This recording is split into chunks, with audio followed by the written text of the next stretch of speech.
Are you living, or do you just exist? Exist in a reality entirely unreal, entirely unhuman. A walking puppet so blind, you can't even see the strings. Do you ever listen without really listening? Eat without really tasting? Kiss your partner thinking about something else, scroll for hours, not knowing what you're looking for? Have you ever considered why your Instagram feed is built with no end? We look without seeing that our numbness is necessary. For numbness holds up the curtain, keeps us consuming. New shoes, more likes, one more Netflix show, cheap drugs, expensive drugs, drowning in booze and social validation. The ironic thing is, we're not even the consumer anymore, we're the product. Told we're unique, whilst our passions, preferences, doubts, desires are reduced to smartly wrapped statistics on a screen. Is this even a surprise? Look around you. Our communities are only as strong as the structures we build. Our houses created for a society made of individuals, built off a model of concrete connection, designed for profit, riddled with hostility. Do you really expect its inhabitants to do any better? We move as a pack of lone wolves, competing rather than connecting. Our purpose predicated on excess and productivity. We drive ourselves into the ground for success, our legacy. Work 5 to 9, not 9 to 5. Work more, work harder, always busy, always running, always getting things done. Binge eat, binge drink, binge watch. What are you running from? Together, we were alone, living under the illusion of being connected through a phone. We spend our days in a daze of suffocating stimulation, our legitimacy based on multiplicity and dissemination. We crave connection, yet are told to look in the wrong direction, feeding the system while starving ourselves. We have grown far from who we really are.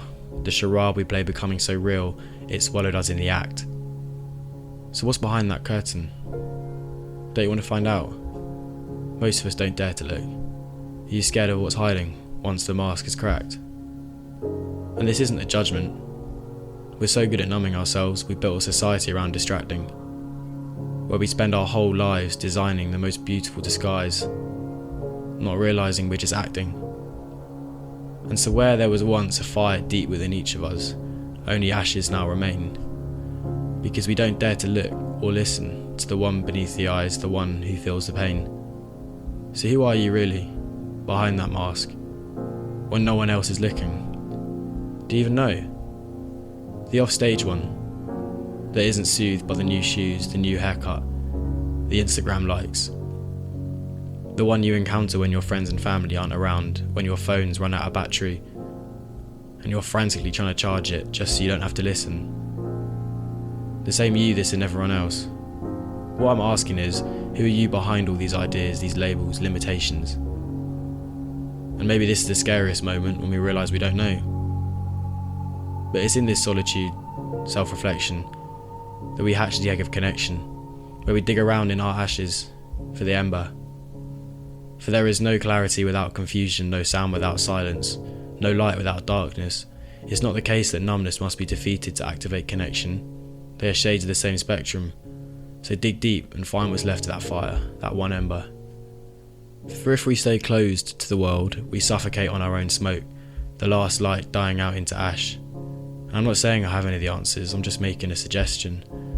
That if we learn to open our hearts and perform surgery on those wounded parts, we reach an understanding of the question.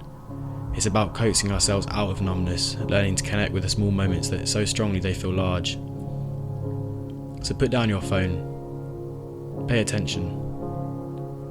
Because it's in this chaos that we start to find connection. From tending to that ember, we breathe life back into our fire, and alone, we piece ourselves back together.